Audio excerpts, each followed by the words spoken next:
નમસ્તે બધાને આશીર્વાદ એગ્રો ચેનલમાં આપ સૌનું હાર્દિક સ્વાગત છે। આજે આપણે એક બહુ જ અગત્યના વિષય પર વાત કરવાના છીએ, જૂની ખેતી અને આધુનિક ખેતી। આ વિષય દરેક ખેડૂત ભાઈ બહેન માટે જાણવો ખૂબ જ જરૂરી છે, કારણ કે આ નિર્ણય સીધો આપણી આવક અને જમીનની તંદુરસ્તી સાથે જોડાયેલો છે। ઘણા ખેડૂત ભાઈઓ મનમાં સવાલ રાખે છે, શું મારી જૂની પદ્ધતિ સારી છે? શું મારે બદલાવ કરવો જોઈએ? નવી ખેતીમાં કેટલો ખર્ચ થશે અને શું નફો ખરેખર જ છે? આ બધા સવાલો સ્વાભાવિક છે અને આજની આ વિડીયોમાં આપણે દરેક સવાલનો વિગતવાર અને સ્પષ્ટ જવાબ આપીશું। તો વિડીયો છેક સુધી જુઓ, વચ્ચે છોડશો નહીં, કારણ કે દરેક મુદ્દો આપણા ખેતી માટે ઉપયોગી છે। તો ચાલો શરૂ કરીએ। આપણો પહેલો વિષય છે કામ કરવાની રીત। આપણા દાદા દાદીના સમયમાં ખેતી કેવી રીતે થતી હતી અને આજે કેવી રીતે થાય છે, એ બંનેની સરખામણી આજે આપણે કરીશું। ભાગ એ, જૂની ખેતી। જૂના સમયમાં ખેડૂત ભાઈઓ સૂર્ય ઉગે ત્યારથી ખેતરમાં જતા અને આખો દિવસ મહેનત કરીને ઘેર આવતા। એ સમયની ખેતી સંપૂર્ણ રીતે હાથ અને બળ ઉપર નપતી હતી।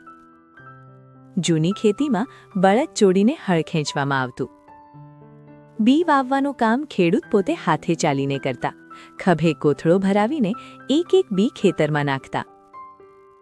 નીંદણ કાઢવું, પિયત આપવું, કાપણી કરવી, બધું જ હાથે અને ઘણા મજૂરો ભેગા મળીને થતું। અને એ સમયે 1 એકર ખેતર તૈયાર કરવામાં 30થી 40 દિવસ લાગતા હતા। આ પદ્ધતિ ખૂબ મહેનત માગે, વધારે સમય જાય અને એક ખેડૂત માટે વધારે જમીન સંભાળવી લગભગ અઘરી થઈ જતી। ભાગ બી, આધુનિક ખેતી। આજની ખેતીમાં ટેકનોલોજીએ સૌથી મોટો બદલાવ આણ્યો છે। હવે ખેડૂત ઓછા સમયમાં ઓછા મજૂરે વધારે કામ કરી શકે છે। ટ્રેક્ટર વડે હળ ખેંચવામાં આવે છે, વધારે ઊંડું ખેડાણ થાય, જમીન વધારે પોચી બને અને મૂળ વધારે ઊંડે જઈ શકે। પાવર ટીલર વડે ખેતર તૈયાર થઈ જાય, સીડ ડ્રીલ મશીનથી બી સરખા અંતરે વવાય અને હાર્વેસ્ટર વડે કાપણી ઝડપથી પૂરી થઈ જાય। આ ઉપરાંત ડ્રોન ટેકનોલોજી હવે ગુજરાતના ખેડૂતો સુધી પહોંચી રહી છે, જેનાથી દવા અને ખાતર છાંટવાનું કામ મિનિટોમાં થઈ જાય છે। અને સૌથી મોટી વાત, આ જ 1 એકર કામ હવે માત્ર 30થી 5 દિવસમાં પૂરું થઈ જાય છે। ભાગ સી, મુખ્ય તફાવત। આ સરખામણી જોઈને સ્પષ્ટ દેખાય છે કે આધુનિક ખેતીથી 60થી 70% સમય બચે છે। જ્યાં જૂની ખેતીમાં એક ખેડૂત માત્ર 1થી 2 એકર સંભાળી શકતો, ત્યાં આધુનિક સાધનો વડે એક જ ખેડૂત 5થી 10 એકર સહેલાઈથી સંભાળી શકે છે। ઓછો શ્રમ, ઓછો ખર્ચ અને વધારે ઉત્પાદન, આ 3 ફાયદા આધુનિક ખેતી આપે છે। પણ એક જરૂરી વાત, નવા સાધનો વાપરતા પહેલા યોગ્ય તાલીમ લેવી ખૂબ જ જરૂરી છે। સરકારી કૃષિ વિભાગ KVK એટલે કે કૃષિ વિજ્ઞાન કેન્દ્ર અને ખાનગી એગ્રી કંપનીઓ દ્વારા આ તાલીમ મફત કે ઓછા ખર્ચે મળે છે। તો ભાઈઓ, કામ કરવાની રીત બદલો અને ઓછી મહેનતે વધારે ઉત્પાદન મેળવો। ભાઈઓ, એક નાનકડી વિનંતી, જો તમને આ માહિતી ઉપયોગી લાગી રહી હોય તો વિડીયોને લાઇક અને વોટ્સએપ શેર કરજો, જેથી વધુ ખેડૂતો સુધી આ જાણકારી પહોંચી શકે। અને જો તમે ખેતી વિશે આવી જ સાચી અને પ્રેક્ટિકલ માહિતી મેળવવા માંગતા હો તો અમારી ચેનલને સબસ્ક્રાઇબ કરવાનું ભૂલશો નહીં। અને હા, તમે કઈ ખેતી કરો છો? કયો પાક વધારે નફો આપે છે? કોમેન્ટમાં જરૂર લખજો। આપણો બીજો મહત્વનો વિષય છે પાણી અને સિંચાઈ પદ્ધતિ। ગુજરાતમાં પાણી એ સૌથી મૂલ્યવાન સંપત્તિ છે। ઘણા વિસ્તારોમાં ભૂગર્ભ જળ ઘટી રહ્યું છે અને વરસાદ પણ અનિયમિત બન્યો છે। એટલે આજે સૌથી જરૂરી વાત છે પાણી કઈ રીતે વાપરીએ એ નક્કી કરવું। ભાગ એ, જૂની સિંચાઈ પદ્ધતિ, પૂર સિંચાઈ। જૂની પદ્ધતિમાં ખેતરમાં ખુલ્લા નળા કે નહેર દ્વારા સીધું પાણી છોડી દેવામાં આવતું અને આખું ખેતર ભરાઈ જાય ત્યાં સુધી પાણી ચાલુ રહેતું। આ પદ્ધતિ સરળ છે, ખર્ચ નથી અને જૂના સમયથી ચાલી આવે છે। પણ સૌથી મોટી સમસ્યા એ છે કે આ રીતે વપરાતા પાણીમાંથી 40થી 50% પાણી ક્યારેય પાકના કામ આવતું નથી। અડધું પાણી જમીનમાં ઊંડે ઉતરી જાય, જ્યાં છોડના મૂળ પહોંચી શકતા નથી, અને બાકીનું પાણી તડકામાં બાષ્પ બનીને ઉડી જાય। એટલે કે 100 લીટર પાણી વાપરો તો 40થી 50 લીટર વ્યર્થ જાય। ભાગ બી, આધુનિક સિંચાઈ પદ્ધતિ। પહેલી પદ્ધતિ ટપક સિંચાઈ એટલે કે ડ્રીપ ઇરિગેશન. આ પદ્ધતિમાં દરેક છોડ પાસે પાતળી પાઇપ નાખવામાં આવે છે અને ટીપું ટીપું પાણી સીધું છોડના મૂળ સુધી પહોંચે છે. વચ્ચે ક્યાંય નુકસાન નહીં, બગાડ નહીં. ટપક સિંચાઈથી 40થી 60% પાણી બચે છે. સાથે ખાતર પણ પાણી સાથે સીધું મૂળ સુધી પહોંચાડી શકાય, જેને ફર્ટિગેશન કહેવાય, અને આ ખર્ચ પણ ઘટાડે છે. બીજી પદ્ધતિ ફુવારા સિંચાઈ એટલે કે સ્પ્રિંકલર સિસ્ટમ. આ પદ્ધતિમાં ફુવારા દ્વારા વરસાદ જેવો છંટકાવ થાય છે. આખા ખેતરમાં સરખા પ્રમાણમાં પાણી પહોંચે અને 30થી 40% પાણી બચે છે. ઘઉં, શાકભાજી અને ઘાસ ઉગાડવા માટે સ્પ્રિંકલર સૌથી ઉપયોગી છે. બંનેની સરખામણી કરીએ. જૂની પદ્ધતિમાં 100 લીટરમાંથી 40થી 50 લીટર વ્યર્થ, જ્યારે આધુનિક પદ્ધતિમાં માત્ર 20થી 30 લીટર વ્યર્થ, અને ઉત્પાદન 30થી 40% વધારે મળે. ભાગ સી. આધુનિક સિંચાઈના ફાયદા. પહેલો ફાયદો, પાણી બચે, વીજળી બચે અને પૈસા બચે. ઓછા પાણીથી પણ પૂરો પાક ઉગાડી શકાય. બીજો ફાયદો, ખેતરમાં સરખો ભેજ જળવાય, એટલે પાક સારો ઉગે અને ઉત્પાદન સ્થિર રહે. ત્રીજો ફાયદો, નીંદણ ઓછું ઉગે, કારણ કે ફક્ત છોડ પાસે જ પાણી જાય, બાકી જમીન સૂકી રહે. ચોથો ફાયદો, જમીનનું ધોવાણ ઓછું થાય અને જમીનની ફળદ્રુપતા ટકી રહે. એક અગત્યની વાત, શરૂઆતમાં ડ્રીપ કે સ્પ્રિંકલર લગાવવામાં 30,000થી 50,000 રૂપિયાનો ખર્ચ આવી શકે. પણ ગુજરાત સરકાર અને કેન્દ્ર સરકાર ટપક અને ફુવારા સિંચાઈ પર 45થી 55% સુધી સબસિડી આપે છે, એટલે આ ખર્ચ ઘણો ઘટી જાય અને 2-3 વર્ષમાં ખર્ચ વસૂલ થઈ જાય. તો ભાઈઓ, પાણી બચાવો, ખર્ચ બચાવો અને આવનારી પેઢી માટે ભૂગર્ભ જળ પણ બચાવો. આપણો ત્રીજો અને બહુ જ અગત્યનો વિષય છે બીજ અને પાક પસંદગી. ખેતીમાં એક જૂની કહેવત છે, બીજ સારું તો ઉગ્યું સારું. એટલે કે ખેતીની સફળતા ઘણે અંશે બીજની ગુણવત્તા પર નિર્ભર છે. બીજ સાચા હોય તો અડધું કામ તો ત્યાં જ થઈ જાય. ભાગ એ. જૂની પદ્ધતિ, દેશી અને મરજીલી બીજ.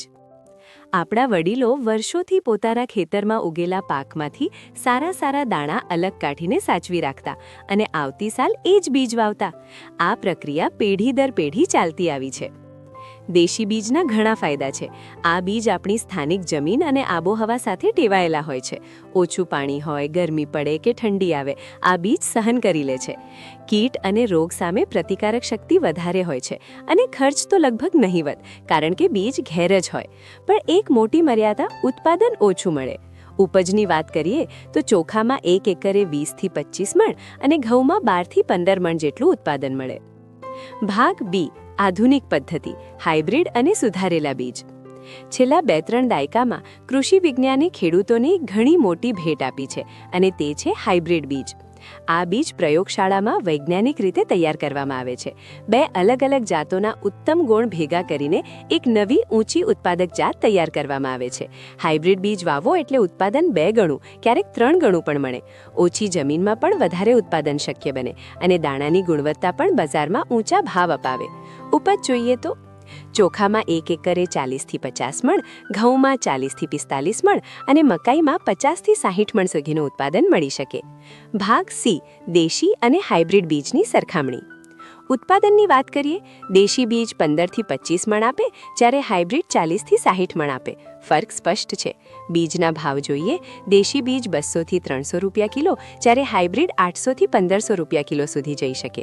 એટલે ખર્ચ વધારે પણ ઉત્પાદન પણ ઘણું વધારે. રાસાયણિક ખાતર અને દવાની જરૂર. દેશી બીજ ઓછી દવા માંગે, પણ હાઇબ્રિડ બીજ વધારે ઉત્પાદન આપે ત્યારે વધારે પોષણ પણ માંગે. એ ધ્યાનમાં રાખવું. બીજ સાચવણીની વાત કરીએ, દેશી બીજ આપણે ઘેર સાચવી શકીએ, પણ હાઇબ્રિડ બીજ દર વર્ષે નવા ખરીદવા પડે. આ ખર્ચ ધ્યાનમાં લઈ આગોતરું આયોજન કરવું જરૂરી છે. તો ભાઈઓ, કઈ પસંદ કરવી? જો વધારે ઉત્પાદન અને સારા ભાવ જોઈતા હોય તો હાઇબ્રિડ બીજ ચોક્કસ અજમાવો. પહેલી વખત ઓછી જમીનમાં ટ્રાયલ કરો. અનુભવ મળે એટલે ધીમે ધીમે બધા ખેતરમાં અપનાવો. અને દેશી બીજ સદંતર છોડવાની જરૂર નથી, કારણ કે કેટલીક દેશી જાતો સ્વાદ, પોષણ અને ઓર્ગેનિક ખેતીની દૃષ્ટિએ આજે પણ ઊંચા ભાવ આપે છે. બીજ બદલો, ઉત્પાદન બદલો અને કમાણી વધારો. આપણો ચોથો અને ખૂબ જ અગત્યનો વિષય છે જૈવિક ખાતર અને રાસાયણિક ખાતર. આ વિષય પર વિચાર કરતી વખતે સાવધાની રાખવી જરૂરી છે, કારણ કે આ નિર્ણય આપણી જમીનની તંદુરસ્તી, આપણા પરિવારના સ્વાસ્થ્ય અને આવનારી પેઢીના ભવિષ્ય સાથે સીધો જોડાયેલો છે. ભાગ એ. જૈવિક એટલે કે ઓર્ગેનિક ખેતી પદ્ધતિ. જૈવિક ખેતીમાં ગોબર ખાતર, કમ્પોસ્ટ, વર્મી કમ્પોસ્ટ અને જીવામૃત જેવા કુદરતી ખાતર વાપરવામાં આવે છે. આ ઉપરાંત નીમ આધારિત કીટ નિયંત્રણ, ઓર્ગેનિક ફૂગનાશક અને જૈવ કીટનાશક દવા વાપરવામાં આવે છે. જૈવિક ખેતીના સૌથી મોટા ફાયદા જોઈએ. જમીનમાં અળસિયા, ઉપકારી જીવાણુ અને સૂક્ષ્મ ફૂગ સક્રિય રહે છે, જે જમીનને જીવંત અને ફળદ્રુપ રાખે છે. જમીનની પાણી ધારણ કરવાની શક્તિ વધે, ભૂગર્ભ જળ શુદ્ધ રહે અને ઉગાડેલા શાક, ફળ, ધાન્ય ખાવામાં ઘણા વધારે સ્વાસ્થ્યપ્રદ હોય. ખર્ચ પણ ઘણો ઓછો. ઘણી જૈવિક સામગ્રી ઘેર ગાયના ગોબર, ગૌમૂત્ર અને ઘઉંના ભૂસા વડે ઓછા ખર્ચે ઘેર જ તૈયાર કરી શકાય છે. પર એક મર્યાદા: જૈવિક ખેતીમાં ઉત્પાદન ઓછું, 1 એકડે 15થી 25 મણ આસપાસ, અને જૈવિક ખાતર અસર બતાવવામાં થોડો સમય લે, એટલે ધૈર્ય રાખવું જરૂરી છે. ભાગ બી: રાસાયણિક એટલે કે કેમિકલ ખેતી પદ્ધતિ. રાસાયણિક ખેતીમાં યુરિયા, ડીએપી, એમઓપી અને એનપીકે એટલે કે નાઇટ્રોજન, ફોસ્ફરસ, પોટેશિયમ આ ખાતરો વાપરવામાં આવે છે. સાથે રાસાયણિક કીટનાશક, ફૂટનાશક અને જંતુ નિયંત્રણ દવા પણ વપરાય. રાસાયણિક ખેતીનો સૌથી મોટો ફાયદો: ઝડપી અને ભરપૂર ઉત્પાદન. 1 એકડે 40થી 60 મણ ઉત્પાદન મળી શકે. ઓછા સમયમાં પ્રભાવ દેખાય અને ઉત્પાદન સ્થિર રહે. પણ ભાઈઓ, ગેરફાયદા ઘણા ગંભીર છે. સતત રાસાયણિક ખાતર વાપરવાથી જમીનની સજીવ શક્તિ ઘટે છે. જમીન ધીમે ધીમે કઠણ, ઓછી ફળદ્રુપ અને ક્ષારવાળી બની જાય. ભૂગર્ભ જળ દૂષિત થવાનો ભય રહે. ફળ શાકભાજીમાં રાસાયણિક અવશેષ રહે, જે આપણા સ્વાસ્થ્ય માટે જોખમી છે. અને લાંબા ગાળે ખર્ચ પણ સતત વધતો જ જાય. ભાગ સી: સરખામણી અને સાચો રસ્તો. ઉત્પાદનમાં જૈવિક 15થી 25 મણ, રાસાયણિક 40થી 60 મણ. જમીનના સ્વાસ્થ્ય માટે જૈવિક ફાયદાકારક, રાસાયણિક નુકસાનકારક. પ્રતિ એકડ ખર્ચ: જૈવિક 8થી 12,000, રાસાયણિક 15થી 25,000. ખાનારની સુરક્ષા: જૈવિક સલામત, રાસાયણિક શેષ અવશેષ ધરાવે. તો ભાઈઓ, બંનેમાં સારું ખરાબ છે, તો સાચો રસ્તો કયો? કૃષિ નિષ્ણાતો અને અનુભવી ખેડૂતો આજે સંતુલિત અભિગમ અપનાવવાની ભલામણ કરે છે. 70% રાસાયણિક અને 30% જૈવિક આ સંયોજન સૌથી ઉત્તમ પરિણામ આપે છે. રાસાયણિક ખાતરથી ઉત્પાદન ઊંચું રહે અને જૈવિક ખાતર ઉમેરવાથી જમીનની સજીવ શક્તિ ટકી રહે, ખર્ચ ઘટે અને ભવિષ્ય માટે જમીન સ્વસ્થ રહે. ધીમે ધીમે જૈવિક ખેતી તરફ આગળ વધો. જીવામૃત, નીમખોળ અને વેસ્ટ ડિકમ્પોઝર ઘેર બનાવો, ખર્ચ ઘટાડો. જમીન બચાવો, પરિવારનું સ્વાસ્થ્ય બચાવો અને ઓર્ગેનિક ઉત્પાદન બજારમાં વધારે ભાવ અપાવે એ ફાયદો પણ ઉઠાવો. હવે વાત કરીએ આધુનિક ખેતીના ફાયદાઓ. ઉત્પાદનના ફાયદા: વધુ ઉપજ, 2 થી 3 ગણું ઉત્પાદન અને સીધી રીતે વધુ આવક. સમય અને મહેનત: કામ ઝડપથી પૂરું થાય છે, મજૂર ઓછા લાગે છે, એક ખેડૂત વધુ જમીન સંભાળી શકે છે. અન્ય ફાયદા: ઉત્પાદન સ્થિર રહે છે, અનિશ્ચિતતા ઓછી રહે છે, જટિલ પરિસ્થિતિમાં ટેકનોલોજી મદદ કરે છે, નવી તકનીક ખેતીને વધુ અસરકારક બનાવે છે. હવે આધુનિક ખેતીના નુકસાન પણ સમજીએ. ખર્ચ સંબંધી સમસ્યાઓ: શરૂઆતમાં વધારે ખર્ચ થાય છે, દર વર્ષે નવું બીજ ખરીદવું પડે છે, ઘણું બધું ખરીદ પર આધારિત બને છે.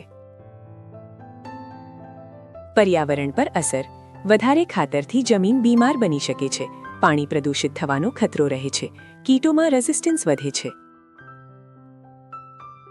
સ્વાસ્થ્ય પર અસર: કીટનાશક દવાઓ ઝેરીલી હોય છે, ખોરાકમાં રાસાયણિક અવશેષ રહે છે, લાંબા ગાળે આરોગ્ય પર અસર થઈ શકે છે.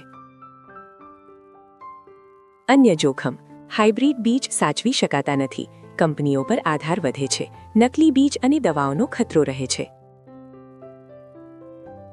એટલે આધુનિક ખેતીમાં નફો વધારે છે, પણ સમજદારીથી આયોજન કરવું ખૂબ જરૂરી છે. તો ભાઈઓ, આખી ચર્ચાનો નિષ્કર્ષ શું છે? જૂની ખેતી સુરક્ષિત, કુદરતી અને ઓછા ખર્ચની છે, પણ ઉત્પાદન અને આવક મર્યાદિત રહે છે. આધુનિક ખેતી વધુ ઉત્પાદન, વધુ આવક આપે છે, પણ ખર્ચ અને જોખમ પણ વધારે છે. એટલે સાચો રસ્તો શું? સમજદારીથી બંને પદ્ધતિનું સંયોજન, એટલે કે આધુનિક પ્લસ જૈવિક ખેતી. નવી ટેકનોલોજી અપનાવો, પણ જમીનની તંદુરસ્તી પણ જાળવો. વધુ ઉત્પાદન લો, પણ કુદરતનું સંતુલન પણ બચાવો. યાદ રાખો, સમજદાર ખેડૂત એ જ સફળ ખેડૂત.